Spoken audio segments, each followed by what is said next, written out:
Desde a antiguidade, o ser humano é fascinado pelo mistério das profundezas do oceano. Seja por tesouros ou pura curiosidade, mergulhar sempre foi uma batalha contra uma força invisível e esmagadora: a pressão da água. Quanto mais fundo vamos, mais o oceano nos comprime. É como se ele apertasse a gente. Mas até onde o nosso corpo, essa máquina biológica surpreendente, consegue ir? Nesse vídeo vamos mergulhar fundo na ciência por trás dos limites humanos. E a primeira parada é entender a força que define todas as regras deste jogo. Aqui na superfície, vivemos sob uma pressão constante de uma atmosfera. Não a sentimos, pois os fluidos e gases em nosso corpo exercem uma contrapressão, criando um equilíbrio perfeito. É como se nosso corpo empurrasse a pressão de volta. Mas debaixo d'água tudo muda. A água é quase 800 vezes mais densa que o ar e a pressão aumenta muito rápido. A cada 10 metros descidos, ganhamos mais uma atmosfera. A 10 metros já estamos sob o dobro da pressão normal. Aos 20 metros, essa força é 3 vezes maior que na superfície. E aos 30 metros, 4 vezes mais. E o grande impacto ocorre nos espaços aéreos do nosso corpo, ou seja, onde existe ar. Os seios da face, os ouvidos e os pulmões. Parece assustador, mas é justamente aí que o corpo humano mostra toda a sua genialidade e começa a revelar seus superpoderes. E para sobreviver a essa compressão, nosso corpo ativa um conjunto de reflexos ancestrais conhecido como reflexo de mergulho dos mamíferos.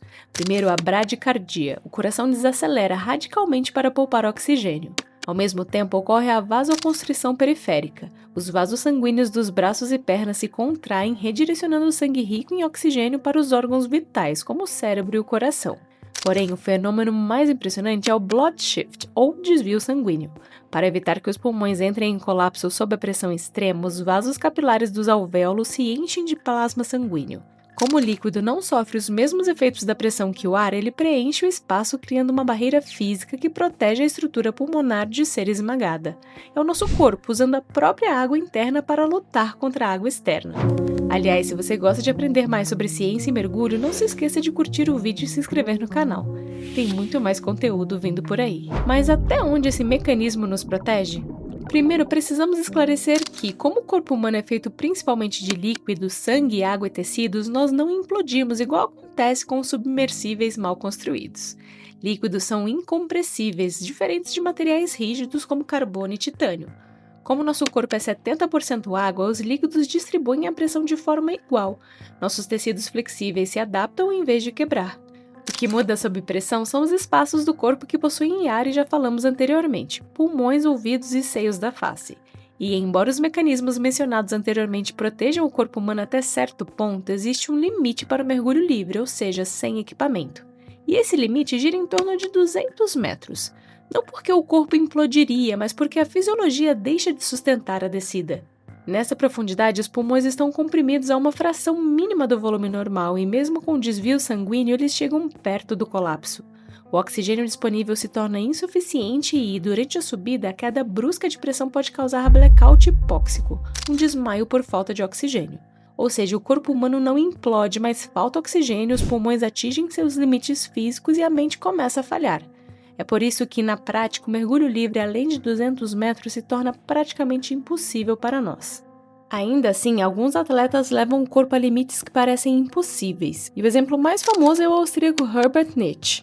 Em 2007, ele estabeleceu o recorde oficial do mergulho livre mais profundo, descendo até 214 metros. Para ter ideia, nessa profundidade a pressão é quase 22 vezes maior do que sentimos na superfície. É como ter o peso de um caminhão esmagando cada centímetro quadrado do corpo. O feito foi realizado na modalidade No Limits, onde o mergulhador desce com a ajuda de um trenó pesado preso a um cabo e depois sobe inflando um balão especial que o puxa de volta. Foi justamente essa técnica que permitiu a Herbert superar os limites fisiológicos e atingir uma marca que até hoje parece absurda. Mas o preço desse tipo de desafio é altíssimo. Em 2012, numa tentativa ainda mais ousada de chegar a 253 metros, Herbert sofreu um grave acidente. Ele conseguiu descer e voltar, mas durante a subida sofreu múltiplos apagões. O resultado foi devastador, um edema cerebral que o deixou em coma e quase lhe custou a vida. Herbert sobreviveu, mas ficou com sequelas neurológicas permanentes que o impediram de competir novamente em alto nível. Isso nos leva a uma nova questão. E o que muda com equipamentos de mergulho, ou seja, com cilindro? O equipamento de mergulho, ou scuba, revolucionou a forma como exploramos o mar. Ele nos permite levar nosso próprio suprimento de ar e, mais importante, respirar esse ar já na mesma pressão da água ao redor. Isso significa que nossos pulmões não correm o risco de colapsar como aconteceria no mergulho livre. Ou seja, no mergulho com equipamento há troca gasosa, enquanto o mergulhador livre desce e sobe com o mesmo ar nos pulmões. E tem um detalhe importante: mergulhadores não respiram oxigênio puro como muitos pensam. O que sai do cilindro é praticamente o mesmo ar que respiramos aqui fora, uma mistura de gases com cerca de 21% oxigênio e 79% de nitrogênio. E apesar de não ter o risco de colapso no pulmão, é justamente esse nitrogênio que começa a causar problemas em grandes profundidades. Sob alta pressão, ele se dissolve nos tecidos e afeta o sistema nervoso, comprometendo clareza mental e coordenação. Isso é conhecido como narcose por nitrogênio, um estado de confusão similar à embriaguez. Já o oxigênio, que é essencial para a vida, também pode se tornar tóxico em pressões elevadas, causando convulsões e até afogamento.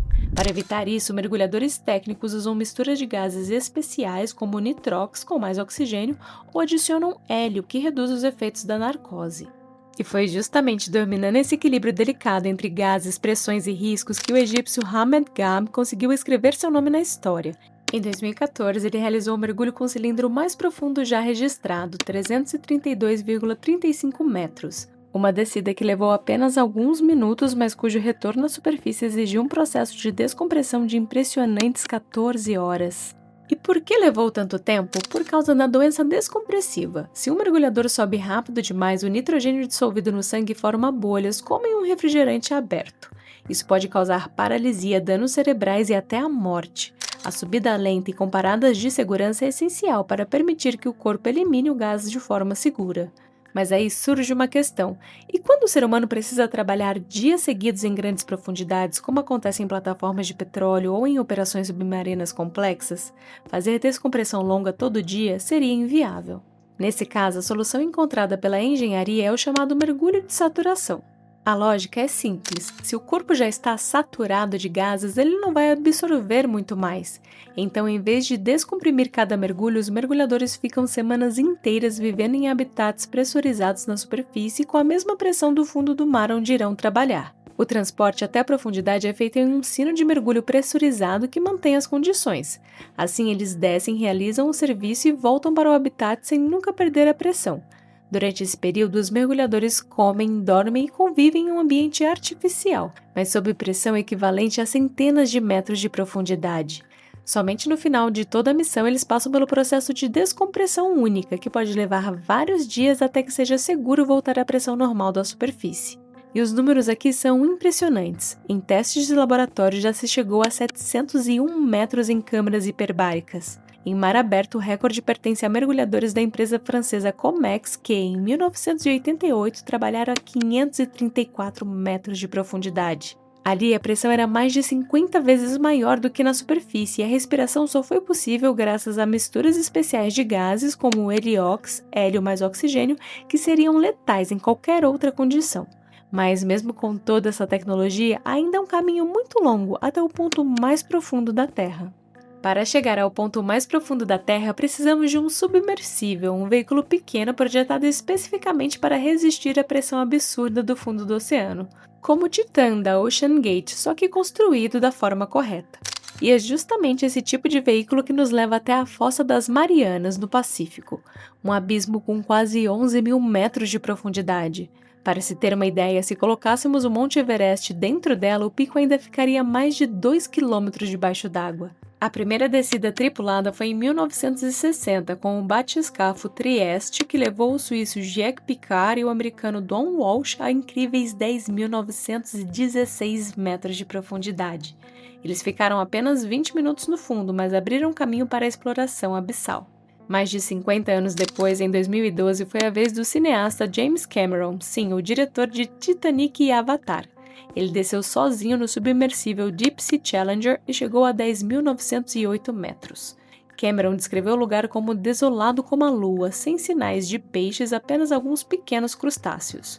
Mais recentemente, entre 2018 e 2019, o explorador americano Victor Vescovo desceu ao fundo da fossa a bordo do submersível DSV Limiting Factor, repetindo a façanha várias vezes.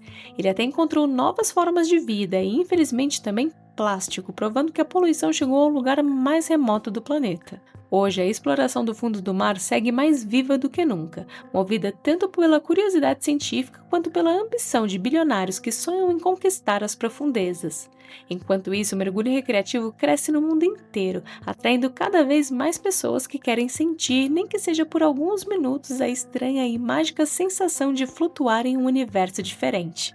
Do raso de uma piscina natural até os abismos mais escuros do planeta, existe algo que nos une, a vontade de ir mais fundo.